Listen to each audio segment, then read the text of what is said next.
separando ali as questões, eu chamo Murilo Fagundes, nosso repórter aqui, para colocar a bola no chão. Murilo, como você está? O que é que você nos conta? Muito obrigado pela presença.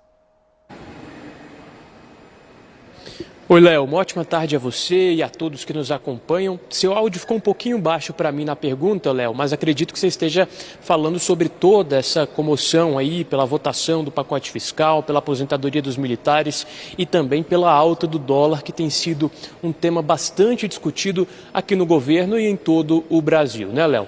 Eu tenho me debruçado aí nessa discussão de ontem para hoje. Vou começar falando sobre a alta do dólar, viu? Se me permita aqui, como eu disse, não escutei direitinho a sua pergunta, mas é um dos tópicos que mais tem sido discutidos aqui em Brasília, em todo o nosso país. E é o seguinte, Léo, o dólar hoje bateu a casa dos R$ 6,20. Foi realmente o recorde, deixando todo mundo em alerta. O mercado financeiro, o Banco Central atuou com novos leilões do dólar, porque a gente sabe que nesses momentos da alta da moeda norte-americana, o Banco Central toma algumas medidas. Essa medida do leilão, ela é vista como tardia, extraordinária, mas foi feita e depois desse leilão nós tivemos então uma recuada desses 6,20 do dólar que hoje mais cedo alcançou. E também, Léo, tivemos a fala do presidente da Câmara, Arthur Lira, ali ele dizendo que vai votar o pacote fiscal nesta semana. Então, os PLPs, os PLs que já estão com o Congresso Nacional serão analisados pelos deputados nesta semana. Mas mesmo assim, Léo, é importante a gente entender, mesmo com esse recuo baixo, porque o dólar está num patamar muito alto. A gente tem aqui, né, o fechamento de mercado já neste momento, o dólar no patamar de 6,09, 6,12, a última vez que eu olhei, estava inclusive conversando com alguns especialistas do mercado financeiro, tentando entender o que está acontecendo com a nossa moeda. O que está acontecendo para que o dólar esteja num patamar tão alto? E eu conversei agora há pouco com um desses especialistas e o que ele me diz é o seguinte, Léo. Dois grupos de investidores são os principais ali para que a movimentação do dólar tenha sido tão alta. O primeiro grupo de investidores são aqueles investidores que estão já no Brasil há muito tempo, os investidores estrangeiros que investem no nosso país, por exemplo, em fábricas, títulos públicos, títulos da dívida, e eles percebem que a situação realmente não está favorável, tem um certo temor em relação a essa trajetória da política fiscal e o que eles fazem? Eles então, em momentos de incerteza, ficam preocupados em assegurar os valores de investimento, já que o valor de investimento oscila demais e acabam então tendo que comprar dólar para que eles estabilizem o investimento que eles fizeram. E do outro lado, nós temos os nossos empresários, investidores brasileiros que importam matéria-prima e com dólar alto, então eles ficam ali também bastante receosos. E esse grupo que movimenta 1,8 trilhão de dólares, que são os investidores estrangeiros que investem no Brasil, esse grupo tem se movimentado, claro, com esse temor fiscal. E de outro lado, nós temos os operadores de mercado, que aí são aqueles grupos atacados, né, pela oposição ao governo e por aqueles que se opõem ao mercado, que são justamente aquele grupo ali dos gestores de fundo, operadores, tesoureiros, que a gente pode abrir essa discussão, tem uma questão ideológica ou não, né, nessa gestão dos fundos e do mercado financeiro. Então tudo isso, Léo, está sendo discutido no governo. Qual tem sido o papel do mercado neste momento de governo Lula? Há muita divisão, muita divergência, mas fato é que nós temos o dólar num patamar elevadíssimo aí no dia de hoje, chegando a 6,20 na manhã dessa terça-feira, Léo. Ora, Murilo, vamos lá.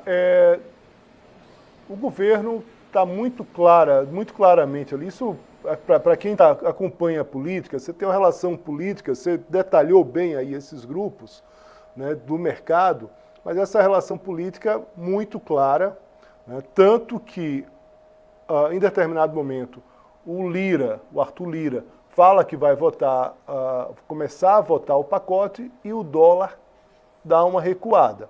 Claro, a gente teve intervenções, vem tendo intervenções, governo gastando efetivamente ali para tentar segurar essa moeda. Agora, ao mesmo tempo, Murilo, a gente tem um prazo muito curto, né? A gente está com o presidente, o Rafael Felipe lembrava disso. A gente está com o presidente ainda, né, se recuperando de uma cirurgia, de 2 cirurgias, na real, e a gente tem um prazo muito curto para essa votação desse pacote também da própria reforma, né, tributária.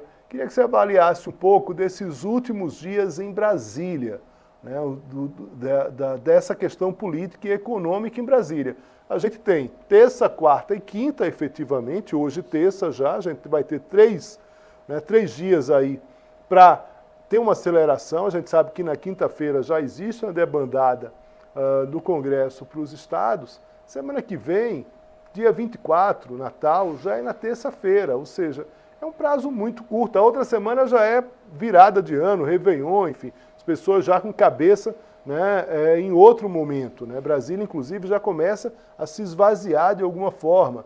Queria que você analisasse essa reta final aí, esses últimos dias de um segundo mandato, né? Aliás, o segundo ano desse terceiro mandato do governo Lula. Murilo. Prazo curtíssimo, Léo, você tem total razão na sua análise. O presidente da Câmara, Arthur Lira, disse hoje a jornalistas, né, que vai colocar para votar os projetos que já foram encaminhados ao Congresso do pacote fiscal, nesse pacote de corte de gastos, mas ele não garantiu aprovação, viu, Léo? E a gente sabe que quando o Lira não garante aprovação, é porque ele já está dizendo, olha, eu não estou nessa articulação, porque Lira só entra em campo para ganhar quando ele apadrinha algum político. Isso é o que a gente tem visto aí nesses últimos anos de gestão Arthur Lira. E por quê, Léo? Porque o pacote fiscal tem diversos pontos que ainda não tem consenso, como no caso da restrição ali das emendas parlamentares impositivas. O governo, por meio do pacote fiscal, ele colocou ali uma certa régua, né, para essas emendas parlamentares, e os parlamentares estão com mau humor em relação às últimas decisões de Flávio Dino. Esse ponto é apenas um deles. Então, o Congresso, Léo, não está muito satisfeito com o texto do pacote fiscal, não. E outra coisa, os operadores do mercado financeiro também criticam o texto do pacote fiscal. Por quê? Porque eles dizem que o governo não se dispôs a atacar o problema central, que é a relação da dívida com o PIB.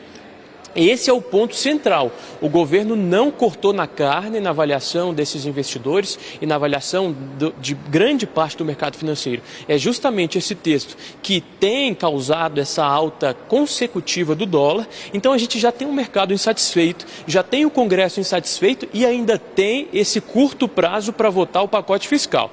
Então, assim, o mercado quer que vote, né? Os economistas querem que vote, o governo, o Ministério da Fazenda, está fazendo o possível e o impossível para que o Congresso vote o pacote fiscal ainda nesta semana, mas o presidente Arthur Lira está dizendo, olha, eu não garanto o voto para essa proposta. E outra coisa, hoje, Léo, o governo enviou a reforma dos militares, que é o último capítulo do pacote fiscal. Então ele enviou ali mudanças no BPC, enviou mudanças nas emendas parlamentares, enviou cortes dos ministérios, mas ficou faltando a mudança na Previdência dos militares. Hoje, ali no apagar das luzes, na última semana do Congresso, a gente teve o envio dessa proposta pelo governo federal. O que eles sugerem aqui em resumo, tá, Léo? Sugerem uma idade mínima para que os militares se aposentem. Hoje, os militares com 35 anos de contribuição já conseguem se aposentar sem a necessidade de uma idade mínima obrigatória. O governo ali começou a traçar qual seria essa idade mínima, chegou à idade de 55 anos, então colocou isso. Outra coisa, Léo, os militares têm direito à pensão para parentes como pais, irmãos, parentes mais distantes. O governo põe um fim nisso também. Apenas filhos ali, os cônjuges desses militares que morrem, que terão direito. Outro ponto, os militares vão ter de contribuir com 3,5% das suas contribuições mensais para o auxílio saúde. É um outro ponto também de arrecadação trazido nessas mudanças enviadas hoje ao Congresso. E por fim, aquele benefício dado aos militares que foram expulsos, esse benefício também deixa de existir a partir desse texto enviado hoje aos parlamentares. Então, foi o último texto, por quê? Porque era o texto que tinha mais divergência. O ministro José Múcio atuou como um bombeiro, né? né, tentando apaziguar a situação no alto comando das Forças Armadas e conseguiu chegar a esse texto. Múcio disse hoje, então, que esse texto está nas mãos do Congresso, não sabe o que esperar. O próprio José Múcio, ministro da Defesa, disse que é um Congresso dividido, um Congresso conservador, que faz esse apoio aos militares, mas o governo quis insistir e enviou, então, essa proposta de aposentadoria com idade mínima para os militares. Juntando tudo isso, Léo, a gente tem todas as propostas do pacote fiscal nas mãos do Congresso. A maior parte delas deve ser votada nesta semana, mas a reforma da Previdência dos militares fica só para o ano que vem, só para 2025. Murilo Fagundes, muito obrigado pela presença aqui no Poder Expresso, pela gentileza e pelas informações. Bom início de noite para você, um forte abraço.